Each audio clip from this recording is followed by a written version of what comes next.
The Moore family seemed more than ordinary on the outside.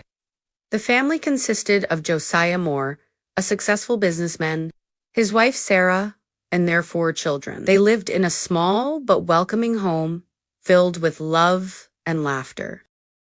The day of June 9th, 1912 was ordinary. 2 neighbor girls came to spend the night at the home. But later that night, something sinister crept into the quiet town. The darkness of the night hid a terror that would shock the entire community. On the morning of June 10th, the neighbors noticed the home was quiet. There was no movement or noise. In a small town like Valeska, that kind of silence did not go unnoticed. One neighbor in particular, Mary Peckham, began to worry. She noticed that the Moore house was still completely quiet, no movement and no signs of life. Even the livestock hadn't been tended to. This is something the family would never neglect. She decided she would go over and make sure everything was okay. Mary knocked on the door, and on the other side, all she heard was silence. She tried the door, and it was locked. By this point, Mary was freaking out. So she decided to call Ross Moore, Josiah's brother. Ross came down, and then him and Mary approached the door together, scared of what may lie on the other side. Ross put his spare key into the knob and opened the door.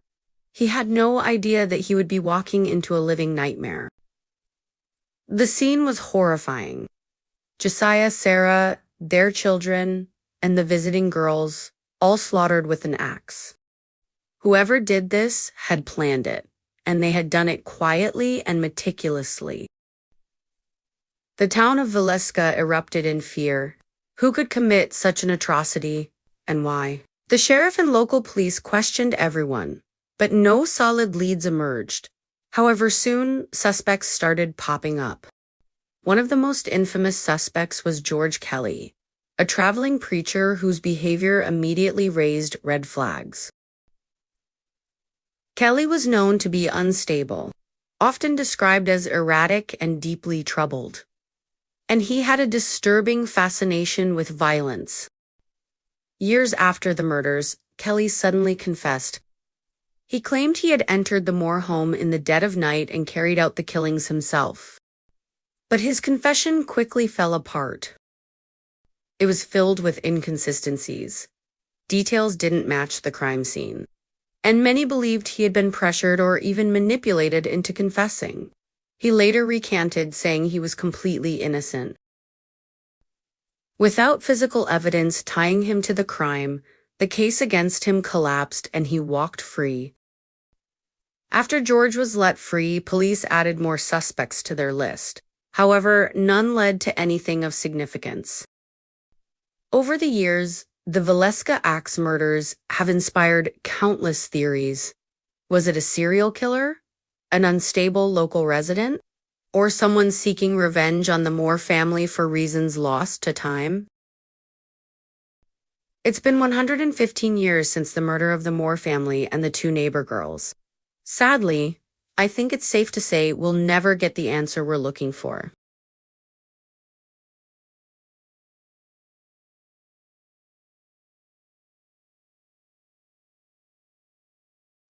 Our universe is filled with unknown places, anomalies, and events. The wow signal is one of those strange anomalies that we will most likely never have the answer to. In 1977, a scientist named Jerry R. Emin was reviewing data from a radio telescope. The telescope that was located in Delaware had one job: to scan the sky for unusual radio signals, anything that might stand out from the constant background noise of the universe. While reviewing data on August 15th, a signal appeared on the printout. It was stronger than anything the telescope had ever recorded. It wasn't random. It wasn't weak. It was precise and concentrated. It lasted for exactly 72 seconds. The signal rose rapidly in strength, peaked, and then faded away exactly as you would expect from something fixed in space, as the Earth rotated past it. The signal was recorded as a strange sequence of numbers and letters. To most people, it means nothing. But to scientists, it represents the intensity of the signal over time, and what it showed was shocking. However, Jerry didn't immediately rush to get colleagues. The data was on printouts that had already been recorded earlier, so it wasn't a live event he was witnessing in real time. He later checked with colleagues and the telescope logs, trying to rule out terrestrial interference or other explanations, but found none. It was found out that the signal came from the direction of the constellation Sagittarius, a region of space filled with stars. What made this signal truly unusual is what it wasn't. It wasn't traced to any satellite. It wasn't linked to any known planet. It didn't match any natural cosmic radio source we understand, and it was never detected again. Scientists searched for years, pointing telescopes back at the exact same spot in the sky, waiting for the signal to return. Some scientists believe it could have been a rare natural phenomenon, a cosmic event we simply don't understand yet. And some even theorize it could have been a deliberate message from an intelligent civilization. Whether it was aliens or just a cosmic event, the wow signal keeps us staring at the stars, wondering what or who might be out there.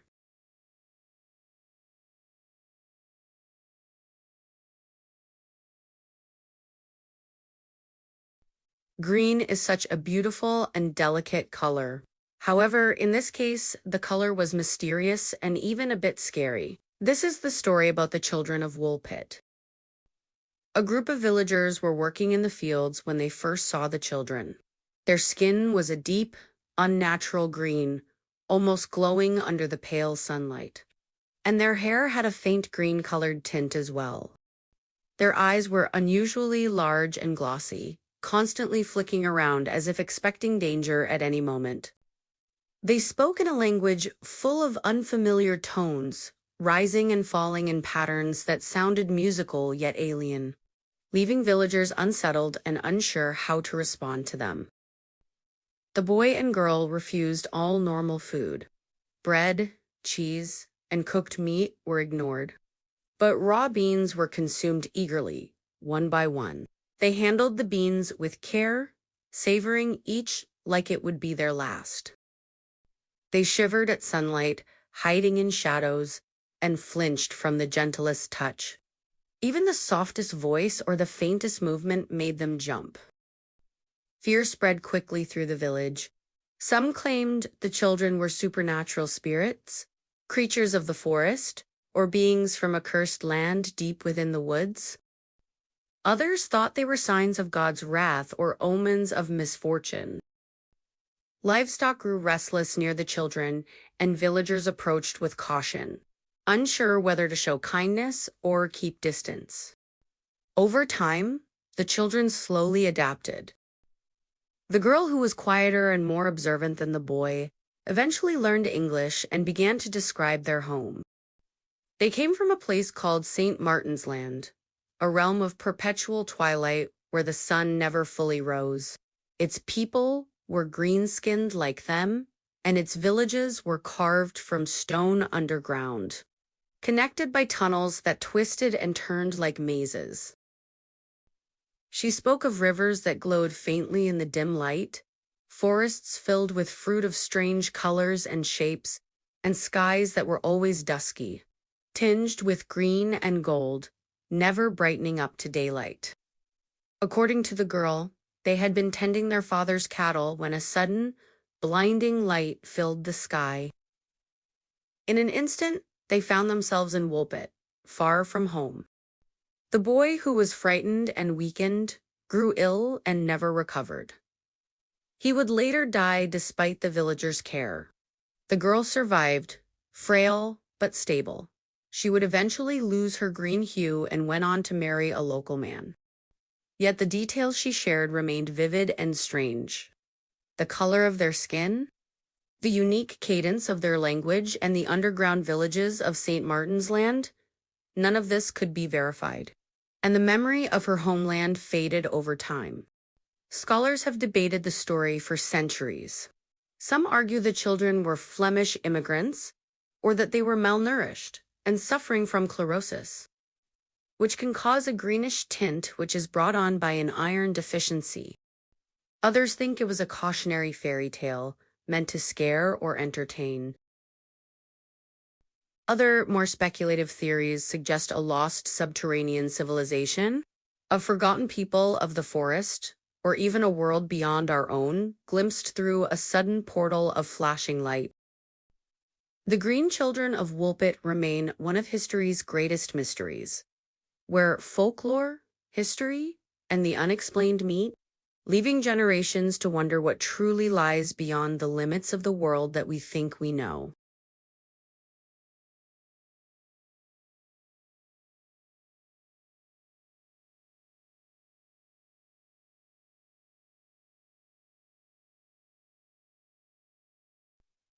On the afternoon of August 20th, 1966, a passerby stumbled across the bodies of Manuel Cruz and Miguel Viana. They were dressed in formal clothing, lying side by side, with lead masks covering their eyes. Their faces were calm, almost as if they had been sleeping. The location itself added to the mystery. The bodies were found on Vintum Hill in Niederoy, a place known locally for UFO sightings and strange lights in the sky. It wasn't somewhere people casually wandered in formal clothing, which immediately raised questions about why they had chosen that specific spot. Next to them was a note with strange instructions. 1630, be at the specified location. 1830, ingest capsules. After effect, protect metals, wait for the signal, and put on the masks. Investigators later discovered that the men had traveled from Campos dos Goitacazes earlier that day. They had purchased raincoats, a bottle of water, and what witnesses described as sealed capsules from an unknown source. Oddly, despite buying the raincoats, none were found on their bodies, and no one could explain what happened to them. There were no signs of a struggle, no visible injuries, and no clear cause of death. The mystery deepened. What were these men doing, and why were they wearing lead masks? Police investigated, questioning friends, colleagues, and acquaintances. It was discovered that both men had connections to spiritualist groups and electronic experiments, which raised suspicions of ritualistic behavior.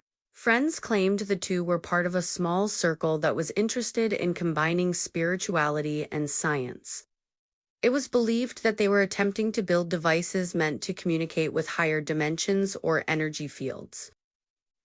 Some believe that the masks may have been intended to protect their eyes from radiation or a powerful light that they expected to encounter. Toxicology reports found nothing conclusive. The capsules mentioned in their notes were never recovered, and the water bottles nearby had no obvious use. One of the biggest frustrations in the case was the lack of forensic answers. Without the capsules, investigators couldn't determine whether the men had ingested poison or something else entirely. Even the autopsy failed to identify a cause of death, leaving officials with no definitive explanation. Every lead seemed to twist the case further into the unknown. What makes it unnerving is the meticulous and almost ceremonial nature of the scene. The lead masks, the formal suits, the handwritten instructions. It all suggests intention and purpose. Yet the outcome remains horrifyingly final. This case is a reminder that some doors should perhaps never be opened.